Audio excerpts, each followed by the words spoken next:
భాస్కర్, మనసుతో, ప్రశాంతమైన మనసుతో సరైన వస్తువుని ఎంచుకో. జగన్మాత నీకు సరైన వస్తువు ఎంచుకోవడంలో సహాయం చేస్తుంది. కానీ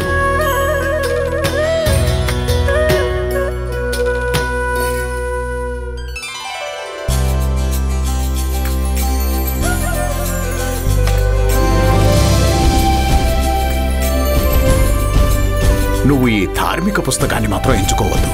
ఇప్పటికే నగరంలో చాలా మంది ఉన్నారు. అది వద్దు, అది వద్దు. చూడు, నీ వల్ల కాదు.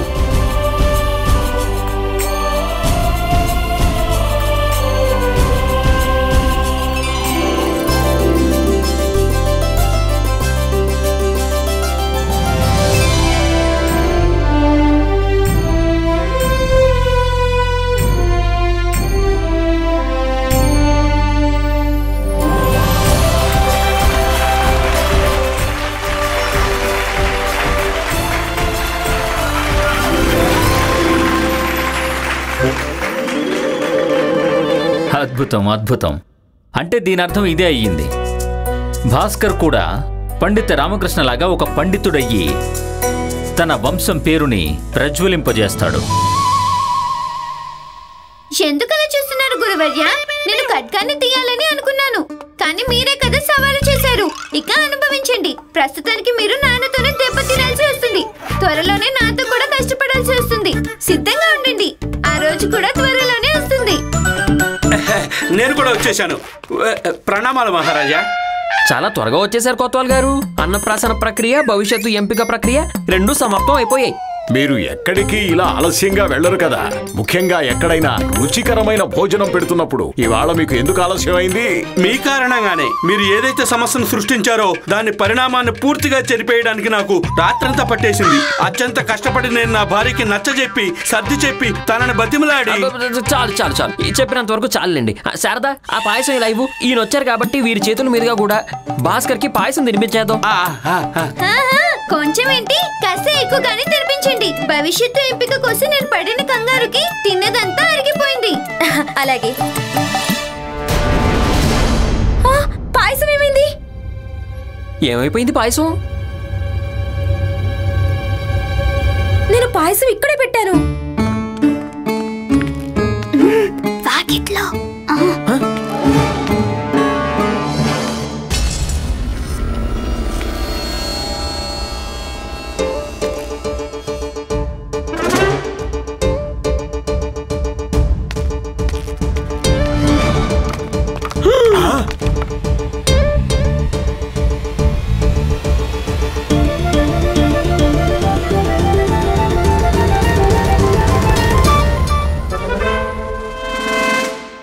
ఇదేమిటి గురుదేవా, మీ పరువుని కాపాడుకోవడం లేదే? అయ్యో, మీరు కూడా కాపాడుకోలేదు కదా. ఇప్పుడు ఏం చేద్దాం? చెయ్యడానికి ఏముంది? ఇప్పుడు కేవలం ఒక్కటే ఉపాయం. ఒక మంచి వరుణ్ణి చూసి అనంతలక్ష్మికి వివాహం జరిపించేయాలి. నేను కూడా పరిస్థితి చేయి దాటిపోయే లోపు ఈ మొద్దు గోవిందుని తెనాలి గ్రామానికి పంపించేస్తాను. పంపించేయండి. మిమ్మల్ని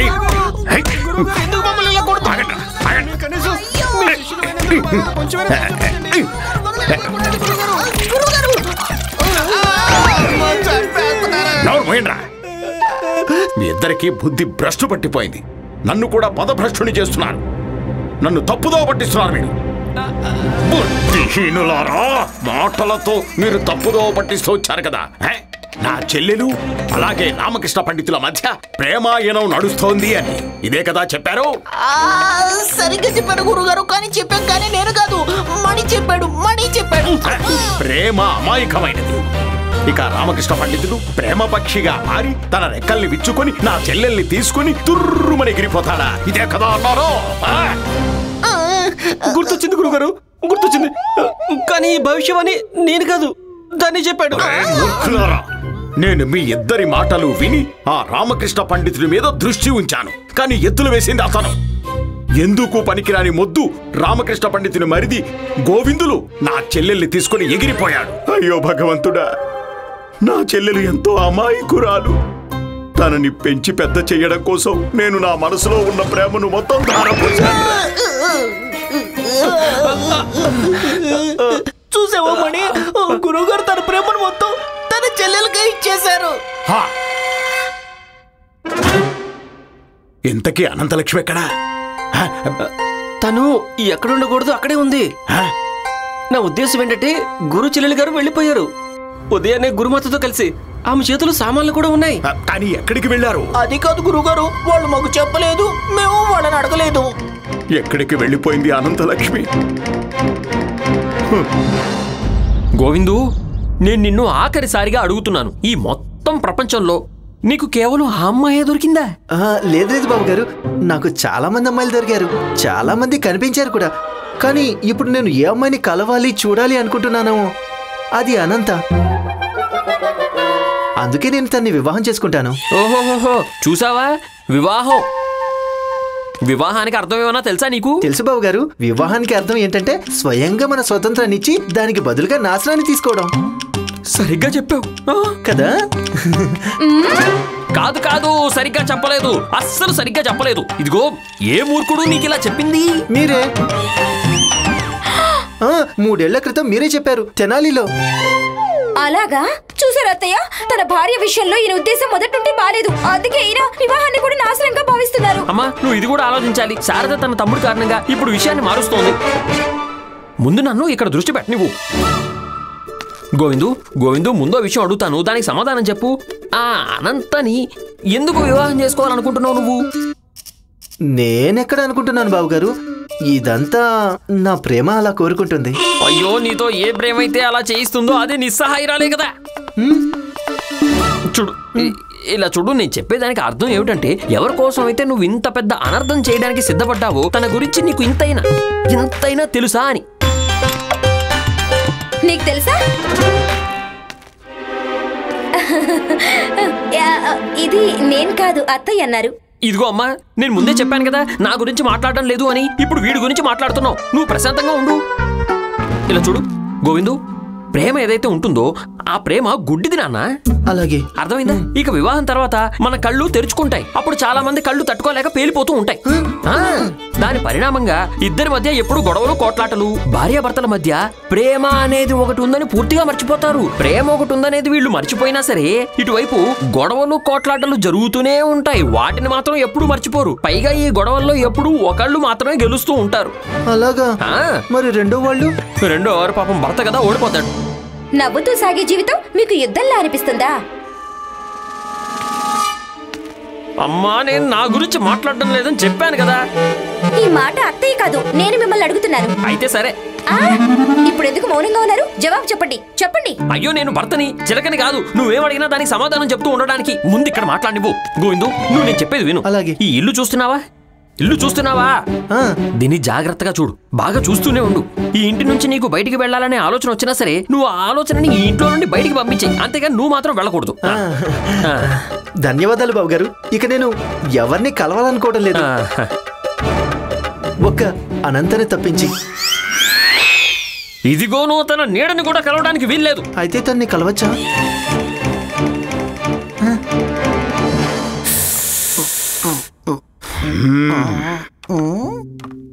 గురుగారు ఏం ఆలోచిస్తున్నారు? అనంతలక్ష్మి ఎక్కడికి వెళ్ళి ఉంటుంది? గురుగారు, ఇది నేను ఆలోచించకుండానే చెప్పగలను. గురు చెల్లెలు గారు ఎక్కడికి వెళ్ళగలరు అని. ఏంటి? లేదు, అనంత రామకృష్ణ పండితుడి ఇంటికి ఎలా వెళ్ళగలదు? నడుచుకుంటూ వెళ్ళగలరు గురువు గారు. మరైతే మనం ఇక్కడేం చేస్తున్నాం? పదండి.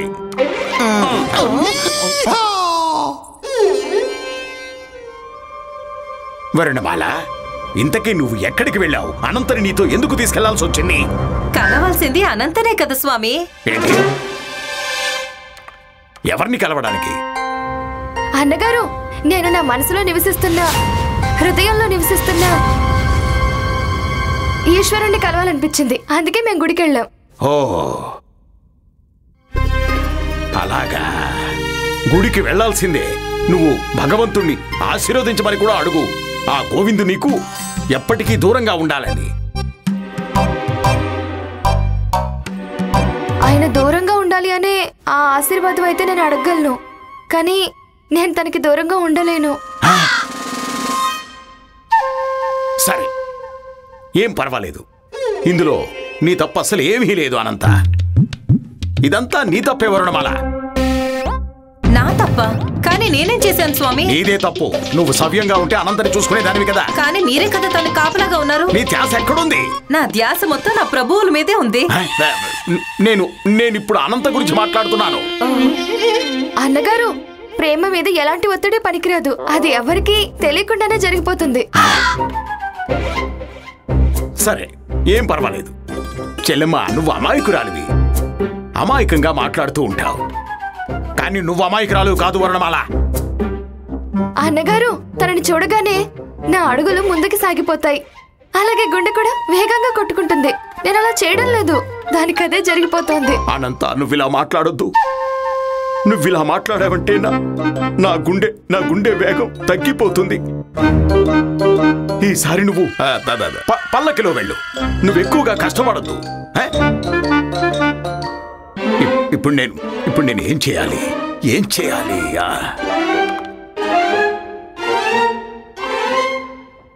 అంతమైపోయింది.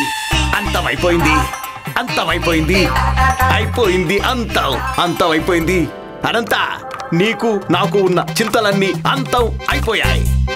ఇక నువ్వు కేవలం నా చెల్లెలుగానే ఉండవు. నువ్వు ఒక అందమైన, తెలివైన, బుద్ధిమంతుడైన యువకుడికి ధర్మపత్ని కూడా అవుతావు. ఇక నువ్వు వివాహ బంధంలో బందీ అయిపోతావు నా ప్రియ చెల్లెమ్మ. ధనిమణి, వెళ్ళండి. వెంటనే వెళ్ళి నా ఈ నిర్ణయాన్ని శుభగడియలుగా మార్చేయండి. ఆయన ఉన్నారు కదా, ఆయన ఆయన శుభమంగళం, వారిని పిలుచుకురండి. గురుగారు, మీరా 50 ఏళ్ల ముసలాడితో గురు చెల్లెలు గారికి పెళ్లి జరిపిస్తారా? లేదు. మూర్ఖులారా, దద్దమ్మలారా, దుష్టులారా, ఈ శుభమంగళం అందరికీ పెళ్లిళ్ళు జరిపించే ఒక పండితుడు. అలాగా? ఇప్పుడు అతనే మన అనంతలక్ష్మి కోసం వరుణ్ణి వెతుకుతారు. వెళ్ళండి. అనంత, చెల్లెమ్మ, నువ్వు నా ఈ ఒక్క మాట వినమ్మా. నువ్వు నాకు ఈ ఒక్క విషయంలో సహకరించు చెల్లెమ్మ. నేను నిన్ను వేడుకుంటున్నాను చెల్లెమ్మ. అన్నగారు, మీరు నేను సిగ్గుపడేలా చేయకండి. మీ కోరిక నాకు ఆదేశంతో సమానం. నేను ఈ వివాహం చేసుకోవడానికి సిద్ధంగా ఉన్నాను. నువ్వు చెప్పేది నిజమా? హా, మళ్ళీ ఒకసారి చెప్పు. నేను మీ చెల్లెల్ని.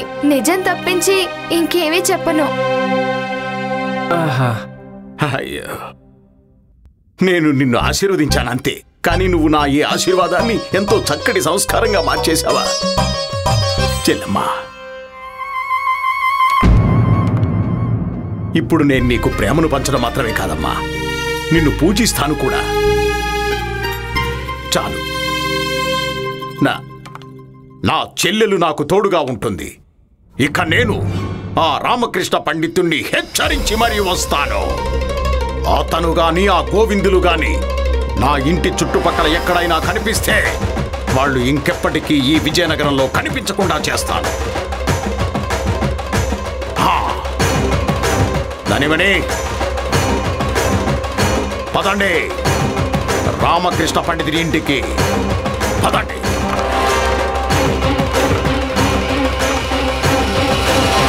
బావగారు, మీరు ఎలా చెప్తే నేను అలా చేస్తాను. కానీ ఒక్కసారి అనంతని కలిసి తనకి చెప్తాను. ఏం చెప్తావు? అదే, నేను తన్ని కలవడానికి రాలేనని. లేకపోతే పాపం తను నా కోసం ఎదురు చూస్తూ ఉంటుంది కదా. చూసారా నా తమ్ముడిని? మీకెంత మర్యాద ఇస్తున్నాడు. అందరి గురించి ఎంత ఆలోచిస్తున్నాడు. మీరిద్దరూ మౌనంగా ఉంటారా? నన్ను మాట్లాడకు. చూడు గోవిందు, కాస్త అర్థం చేసుకో. నీకు అర్థమైందేదో నాకు అర్థమయ్యేలా చెప్పు. ముందో విషయం చెప్పు. అసలు నువ్వు ఎందుకు వివాహం చేసుకోవాలనుకుంటున్నావు? అది కూడా గురుదేవుని చెల్లెలైన అనంతనే ఎందుకు వివాహం చేసుకోవాలనుకుంటున్నావు? బావగారు, నేను వెంటనే వివాహం చేసుకోవాలి. అప్పుడే నా బుర్ర వెంటనే తెరుచుకుంటుంది. ఎందుకంటే వివాహమే ఆ ఘటన కాబట్టి దానివల్లే బుర్ర పూర్తిగా తెరుచుకుంటుంది. అయ్యో, ఎవరా గాడిద? అలా చెప్పిన గాడిద ఎవరు? వివాహం తర్వాత బుర్ర తెరుచుకుంటుందని చెప్పింది ఎవరు? మీరే. ఇప్పుడే కొన్ని రోజుల క్రితమే కదా చెప్పారు. బావగారు, నాకు అన్నీ గుర్తున్నాయి. నేను ఏ విషయాన్ని మర్చిపోను. మీరు నాకు చెప్పినవన్నీ గుర్తున్నాయి, అన్నీ. అలాగా? ముందు మీరు నా తమ్ముడికి అన్ని తప్పుగా నేర్పించారు. తర్వాత తన మీద అరుస్తున్నారా? దేశ బహిష్కరణ విధించిన తర్వాత కూడా మీరు దేశం నుంచి వెళ్ళలేదు. కానీ మీరు ఇంట్లోనే కూర్చొని మీ స్వార్థం కోసం నా తమ్ముడిని ఉపయోగించుకున్నారు. ఇదిగో శారదాదేవి, మీ అమ్మా నాన్నల దురుపయోగం వల్ల ఎటువంటి ఉపయోగం ఉండదు. రామకృష్ణ పండితుడా, మీ పాపాల కుండను వేరే వాళ్ళ తల మీద పెట్టినంత మాత్రాన మీ పాపం తగ్గిపోతుందని అనుకోకండి. నిజానికి అది రెండింతలవుతుంది. గురుదేవా మీరా? నేను నీతో ఒక ముఖ్యమైన విషయం మాట్లాడాలి. ఆ విషయంలో హద్దులు దాటిపోతున్నాయి. కానీ ఆ విషయం గురించి మాట్లాడడానికి నేను మీ ఇంటి హద్దును దాటి లోపలికి రాలేను. గురుదేవా మీరు నిస్సంకోచంగా లోపలికి వచ్చేయచ్చు. కంగారు పడకండి. అమ్మ కర్ర నూనె తాగి మేడ మీద నిద్ర పోతోంది. మీ అమ్మగారి చేతి కర్ర మెడ మీద ఉన్నా మెడ కింద ఉన్నా దానికి నాకు ఏంటి సంబంధం? మీరు బయటికి రండి. ఎందుకంటే నాకు మీ అభినందనలు అవసరం లేదు, అభివాదాలు అవసరం లేదు. కేవలం మిమ్మల్ని హెచ్చరించాలంతే. బయటికి రండి.